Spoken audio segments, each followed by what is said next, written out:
की और बड़ी खबर आ रही है मौलाना साहब से जुड़ी हुई बड़ी खबर। 125 बैंक खातों का बड़ा खुलासा हुआ है। जनवरी मार्च के बीच पैसे का भारी लेन देन किया गया। साध के 3 बेटे और भतीजे देखते थे तमाम लेन देन को। इस वक्त की बड़ी खबर आप तक पहुंचाई जा रही है मौलाना साहब से जुड़ी हुई क्राइम ब्रांच को 125 बैंक खातों से जुड़ी हुई महत्वपूर्ण जानकारी हाथ लगी है और बड़ा खुलासा हुआ है।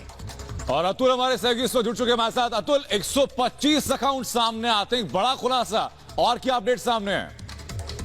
हाँ जी, बता दें जो क्राइम ब्रांच की इन्वेस्टिगेशन चल रही है उसमें ये पता चला है कि 125 जो खाते हैं वो कनेक्टेड है कहीं ना कहीं मरकज से। उसमें पैसा आता था और जाता था। यही बात है कि जो चौथा सम्मन दिया गया था मौलाना साहब को, उसमें इन 125 खातों का जिक्र किया गया था और मौलाना साहब से बोला गया था कि आप इन 125 खाते में जो लेन देन होता है उसका हिसाब किताब कहाँ रखते हैं, क्या आपने इनमें आईटीआर में शो किया है, नहीं किया, और इनका पैसा कहाँ लगा, कहाँ से आया, ये हमें पूरी जानकारी दे। इसके अलावा जो 2000 लोग मरकज में आके बैठे थे, पुलिस ने ये बोला है कि उनके भी खातों की जांच की जाएगी कि उनके पास पैसा कहां से आया और उन्होंने पैसा किसको दिया। यहाँ पे ऐसा भी सुनने में आ रहा है कि सिर्फ 125 ही नहीं हो सकता है, खातों की संख्या बढ़ के 200 तक चली जाए, क्योंकि ऐसी बातें अभी इन्वेस्टिगेशन कंप्लीट नहीं हुई है। कंप्लीट होने में भी टाइम लगेगा। मौलाना साहब खुद सामने आ नहीं रहे हैं, तो ऐसे में दिल्ली पुलिस जानकारी ये भी मिल रही है कि जनवरी मार्च के बीच तमाम पैसे का भारी लेन देन हुआ है और साथ के 3 बेटे और भतीजे ही इस लेन देन को देखा करते थे। जी, इतना बता दें कि जो मौलाना साहब के बिल्कुल क्लोज रिलेटिव्स हैं वो इन लोगों को देखा करते थे और जो साहब बता रहे हैं बिल्कुल ठीक, फैमिली मेंबर ही उसमें शामिल थे। और जनवरी और मार्च के बीच में, क्योंकि इसी समय ये था जब ये पूरी प्लानिंग चल रही थी कि मरकज में लोगों को बुलाया जाएगा और ये रिलीजियस फेस्टिवल किया जाएगा, तो इसी के लिए ही ये जो इतना सारा पैसा आया था, इसकी ही क्राइम ब्रांच जांच कर रही है। वो कह रही है कि अगर आपके पास 1 नंबर से आया था तो आप हमें बता दीजिए किसने दिया, और अगर आपने किसी को दिया तो वो भी बता दीजिए कि आपके पास ये पैसा आया कहां से देने के लिए। क्योंकि जैसी बात है, ईडी ने भी मनी लॉन्ड्रिंग का एक केस ऑलरेडी लॉन्च किया हुआ है और इनका कहना है कि ये पैसा कहीं ना कहीं ब्लैक मनी हो सकता है। ईडी की तरफ से जो आरोप तय किए गए, अतुल, क्या ये जांच उसमें भी सहायक हो सकती है?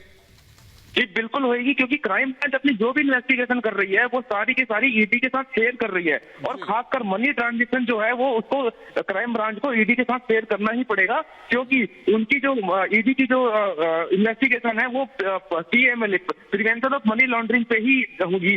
और ये जो 125 खातों की जानकारी है, इसके साथ साथ इनकम टैक्स डिपार्टमेंट की भी जो इंक्वायरी बैठी हुई है, तीसरी इंक्वायरी, वो दोनों की दोनों दिल्ली पुलिस और इनकम टैक्स दोनों की दोनों मिलकर के ईडी को अपना जांच देंगे कि हमने अपनी जांच में ये पाया है। और इसके अलावा ईडी 125 बैंक खातों का खुलासा हुआ है। आप नजर बनाए रखिए। एक बार फिर से आपके पास लौटेंगे हमारी सहयोगी रीमा प्रसाद हमारे साथ जुड़ रही है न्यूज रूम से। सीधा न्यूज रूम का रुख करेंगे। रीमा, 125 बैंक खातों का खुलासा हुआ है। मान के चले चूंकि जांच पड़ताल अभी जारी है तो और बड़े खुलासे हो सकते हैं। यकीनन बहुत बड़े खुलासे होने बाकी हैं, क्योंकि आपको याद होगा जब मरकज में तबलीगी जमात दूसरे देशों से भी आकर जुट रहे हैं तो विदेशी फंडिंग की बातें शुरुआती वक्त में निकलकर सामने आ गई थी। 125 बैंक खातों के बारे में पता चल चुका है। इसके अलावा जो रिश्तेदार इसमें इन्वॉल्व थे उसके बारे में टीमें पता कर चुकी है। क्राइम ब्रांच की टीमें इन्वॉल्व है, ईडी की टीमें इन्वॉल्व है। तो एक के बाद एक ये जांच की प्रक्रिया जैसे जैसे आगे बढ़ी है वैसे वैसे बड़े खुलासे हो रहे हैं, और यकीनन और बहुत बड़े बड़े खुलासे होने बाकी हैं इस लिहाज से, क्योंकि सिर्फ ये भारत तक सीमित नहीं है बल्कि इसके तार कई देशों से जुड़े हुए हैं। और वहां से कैसे फंडिंग की जाती थी सिर्फ तबलीगी जमात में, यहाँ पे मरकज में जुटकर, क्या ये सिर्फ एक धर्म के नाम पर कुछ बातें हो रही थी? बिल्कुल, इस बात की संभावनाएं पुख्ता होती नजर आ रही है रीमा कि विदेशी फंडिंग का इस्तेमाल किया गया है इसमें, इस पूरे रैकेट को चलाने के लिए, और जिसका पैसे का इस्तेमाल किया गया देश विरोधी गतिविधियों के लिए। शुक्रिया रीमा आपका हम तक जुड़ने के लिए।